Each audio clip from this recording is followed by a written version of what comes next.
to share with you what are called the 7 multiple intelligences of how can you and I connect with anybody, anytime, anywhere.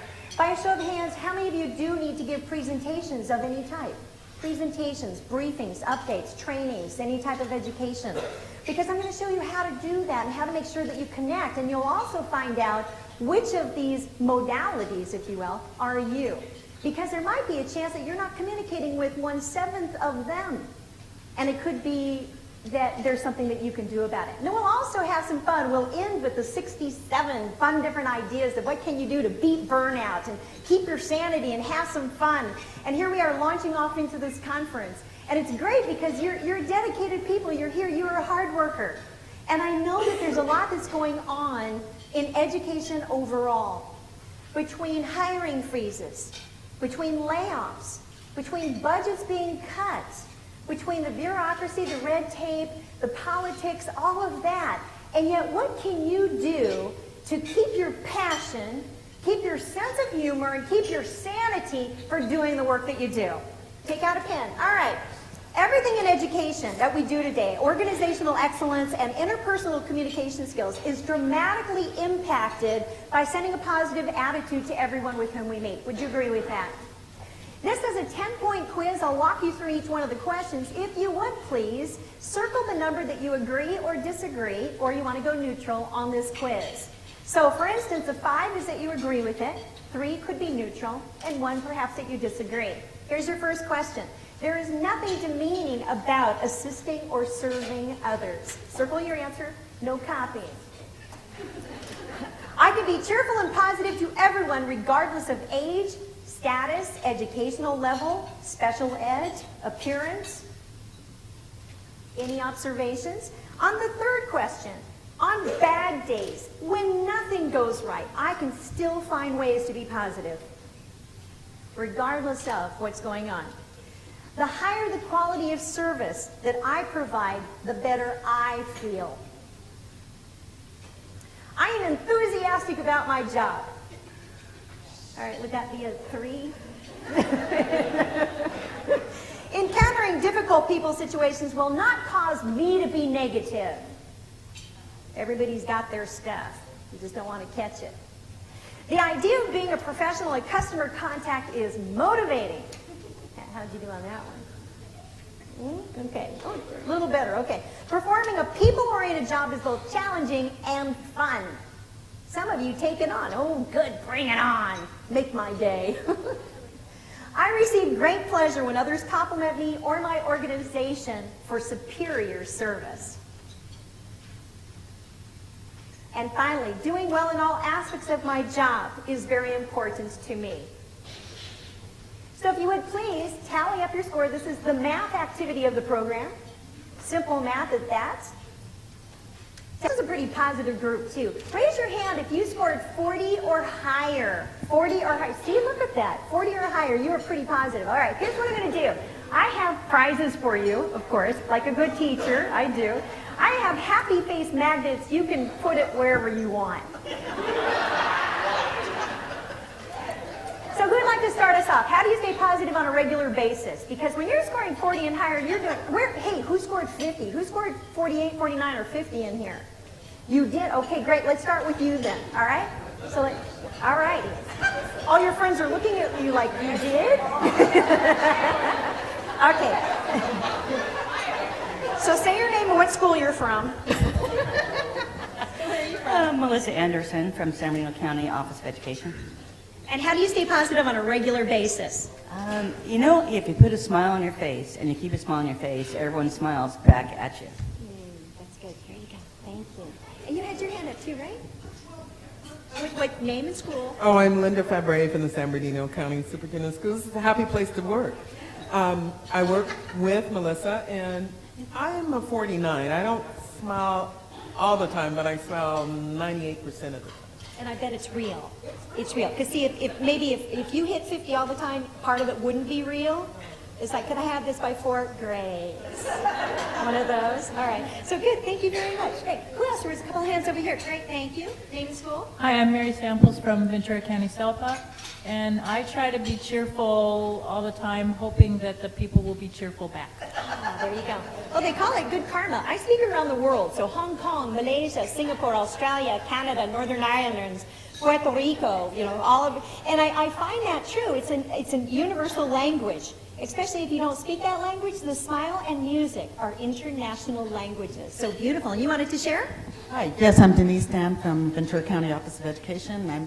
The reason I'm so positive is because I'm in human resources, and it's a great job. It's a great job. You're working with human assets. Absolutely. I meant that. The resources, I meant that. They are. They're being weird. Okay. It is, because that's where our human capital is. Absolutely. Name and school? I'm Deborah Harris with the Los Angeles County Office of Education. And my mother gave me when I was in elementary school, I got a C in my class. And my mother didn't spank me, but she took me in the bathroom and she said, average. If that's the best you can be is average, then that's okay. She said, the only thing I ask is for you to be the best you can be, and that entailed me being happy. So ever since then, it's always thought of, all I can do is be the best I can be, and that brings me happiness. Oh, you get two right. Great. Doesn't that? Thank you. That was beautiful. And thank your mama, too. Thank you. Your mama said... And she also said, and it's okay to be a 49 and a half. Great, there was another hand up over here, right? I know, bless your heart. Okay, so name and school. You go ahead first. I'll go to you first. Rafi Sagamorian, Cutler Rossi, Georgia Unified School District, Victoria County. And how do you stay positive on a regular basis, Rafi? Always look at the bright side of things and the positive things with everything. That's good, thank you. And now you want to volunteer your buddy. Okay, Ramon, where are you from? I'm from Cutler Rossi Unified also. And work with him? I work with him. I have great people You to work with. him too? Yes. Oh, okay. You're a 30. This is for you, and this is for choosing good friends. So there you go. So, you did a 30? No. You did higher. How do you stay positive on a regular basis? Look who you work with. These are fun guys. How do you stay positive? Personnel, so I got to learn how she writes them up with happiness.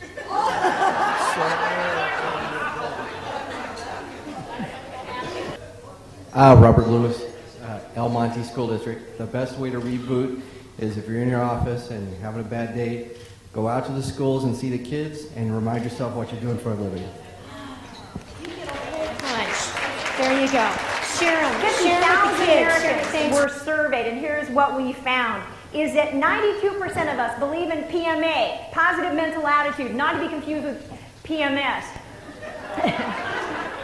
But 92% of us believe that PMA can be very effective in helping to deal with life's challenges. Would you agree with that? Yes. It's true. Because, too, and how we go into a situation makes all the difference, too. 96% of us believe that what we think has an effect on our physical well-being. If you need to go into the dentist, make sure that your body is ready to go. Get your attitude in gear. I always take fast, fun music. I find that my dentist works faster, it's easier, we're all having a good time, and I'm in and out. Because how many of us love going to the dentist? Yeah, just thought I'd ask. So, one, is it your spouse? You like your dentist stuff? Okay, good for you. Because too, you are so needed in what you do today that if you call in sick, the whole team is let down. If you start to feel as if you're coming down with a cold or a flu or something, find something to laugh at. Build up your immune system. Hug a cat. We'll talk about that too, because you are so vital in what we're doing today and everything across the board. 92% of Americans also said that what we think can change the outcome of events in life. Do you believe that to be true? Let me ask, how many of us have ever played the California lottery? Ever? Raise them high, raise them high. Keep your hand up if you play to win. So let me ask you, if you put your hand down and you're not playing to win, what are you playing for? The first and only time I've ever played the California lottery, it was my birthday. And I went into the small donut shop. I'm a big fan of small business, as we all need to be, because right now it's going to pull America through. And right next door had been the big Starbucks giant had moved in, and I was afraid that this little donut shop would be going out of business. So I went in, and and so I'm buying a couple of donuts. He says, "How are you?" And I said, "It's my birthday." And he looks right at me and he says, "You need to play the lottery." Adu. And I thought, wow, I've never played before. What do I do? So he told me where to go. So I go down to the liquor store and I said, all right, one ticket. And then I hear this voice say, 3. Do you ever get that voice? Oh, good. See, it's not just me. See? So I buy 3 tickets, and then I said, what do I do when I win? What do you mean, what you do when you win? Well, why else would I be playing? And notice the phrase, what do I do when I win, not if I win. If causes losing. That's what I believe. So anyway, sure enough, I go out to dinner with my parents that night. My mother keeps my father busy so that I can go and check the numbers, and sure enough, I got 6 out of the 7. And my mother, who hasn't played the lottery either, says, that's good, isn't it? I go, I think so. I went back into the store the next day, and I said, I won. She said, you did. She starts putting huge amounts of cash into my hand. What do you think I did with the winnings? Shopped. I went back to the donut shop, and I split the winnings straight down the middle with the owner. And he's of Asian descent, and understanding Asian culture, he needed to refuse it until the 4th time when he could finally accept it. And I said, you must take this. He says, I cannot. I said, you must. He says, well, why? And I said, because you told me to play. These gentlemen sitting over here with their newspapers and their coffee, evidently regular, said, you never told us to play. So here's my tip, because this is so true, that what we think can change the outcome of events in life. When you play the lottery, play to win. William James, psychologist professor, said this great quote, that it is our attitude at the beginning of a difficult task which, more than anything else, will affect a successful outcome. What you and I take into these things which are called change, going on inside of your organization, you are being changed up at the core of everything that's going on. From several superintendents with just as many years, all of the change that's going on. We have got to keep a positive attitude because, as you had said, Robert, it's about the kids. Those are the end users. That's why you're doing it. Would you agree with that? How many of you are in this for the kids? Because our children, our future, period. We have got to be investing in them. So I know that you're in an official capacity where you can go back and you can help cheerlead for the teachers, for the superintendents, for the teachers' assistants, for everybody that's helping out. You need to be their cheerleaders because it's tougher on them right now too. Maybe their position isn't as secure as what yours is. Going into the situation, you can be a cheerleader for them and help bring it about. Because as Earl Nightingale said, that attitude is a reflection of a person, and our world mirrors our attitude. There are 5 common types of attitudes. This is not in the handout. You'll get the idea. Number 1, though, are optimists. How many of us have people who are optimistic in our lives? Optimistic? Yeah. What are some of their traits? Holler out. What are they like? Positive, like positive all the time. Funny.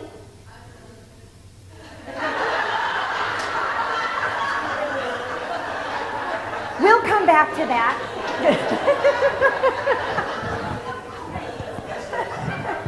How many of you like to be around this person? Other than her. These people, I'm a sci-fi chick. You probably didn't know that about me. I work with Stargate and Star Trek stars, and I'm on the set during filming and all of that.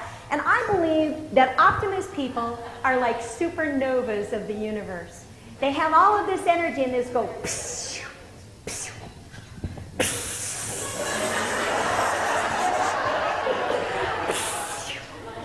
And they just glow with this. There are people in your life who have this. You don't even see their sun hat, but you feel it. And they radiate. They radiate passion, all the fun, all the joy that they're having. And they just keep exuding because this person has a mantra of let's make things happen. And so they do, regardless of how unpractical that it might be. That they stand a chance. Unlike number 2, which is a pragmatist, who is looking for the practical, realistic thing. They often get the bum rap of being skeptic or sometimes cynical. They're not, though. They're actually more practical. So now you have the pragmatist who says, well, if this happens, then this is what we need to do. Then our third group is going to be the pessimist, who looks for the negative to happen. So guess what? They attract it. They look for bad things, bingo, they do. Unlike group number 4, the negativist was in denial of any good could exist anywhere, anytime. Very tough. Very, very tough. A couple of tips about negative people, and we'll go there in just a second. Don't take your breaks with them. Don't hang out with them. If you ask this person how their morning was, run. They will tell you. Instead, just get out of there. You know, just say, wow, that's too bad, and move on. Group number 5, though, is the apathetic, not to be confused with the pathetic, by the way. But apathetic people, maybe they've given up their sense of hope and their helplessness, and there just really isn't anything that they can do about it.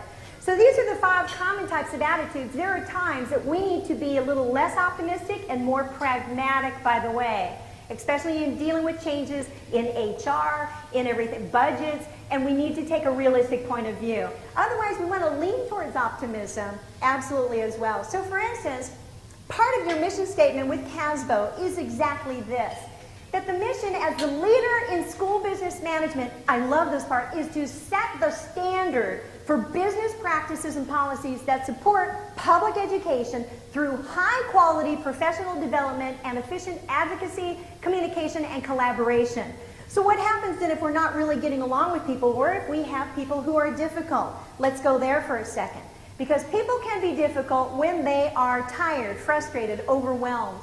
Maybe the language that we speak is not their native language. I've done 120 programs on customer service and attitude for LA Unified School Districts alone. There are 75 languages in the county of Los Angeles, the largest county in the country, which has a bigger budget than many states in the United States. Amazing. It could be that people get ugly when they're defending their ego, their self-esteem, their need to be right. Maybe they don't speak the same language, as I said. Maybe they've been treated poorly in the past. Maybe they're under an influence. You don't know. It could be Percodan, Vicodin, Viagra. We're not going there. As I was analyzing the needs for your group with Molly, she suggested that I give some additional tips on communication skills. Now, a couple of you have heard me present this for the San Diego County of Office Education. We're going to start with the assessment side. So there is a chart. You will need a pen on this. You will need a pen. There are 7 different columns going across right now. They do not matter. There are 28 questions going down. I will walk you through each one. Here's how this relates to you. Simple, simple instructions. If I say the phrase and it relates to you 75 or more % of the time, go across that line and circle the asterisk wherever it falls, regardless of what column. Either it's a yes, you circle it, or no, you don't. Simple, nod your head. Good class. Okay, all right, so here's number 1. Do you enjoy listening to radio, MP3s, CDs, iPod? You noticed that there was music when you came into the room today, and you liked it. So circle the asterisk. It happens to be in column number 4. That was a San Diego band, by the way. It's called the Peter Pupping Quartet out of Solana Beach, right here in San Diego County. I love supporting local. Number 2, are you independent-minded? Do you like to think for yourself? Number 3, do you like to write? This could be work or not work related. This is you. What do you like to do? Number 4, do you enjoy watching group sporting events? You may even have tickets to the opening game tonight for the Padres, beating the LA Dodgers. Okay, I give. It's going to be a great game. Whatever happens is going to be a great game, and it's walking distance from here. Number 5, do you love amusement rides? Some people would call that I-5 in traffic.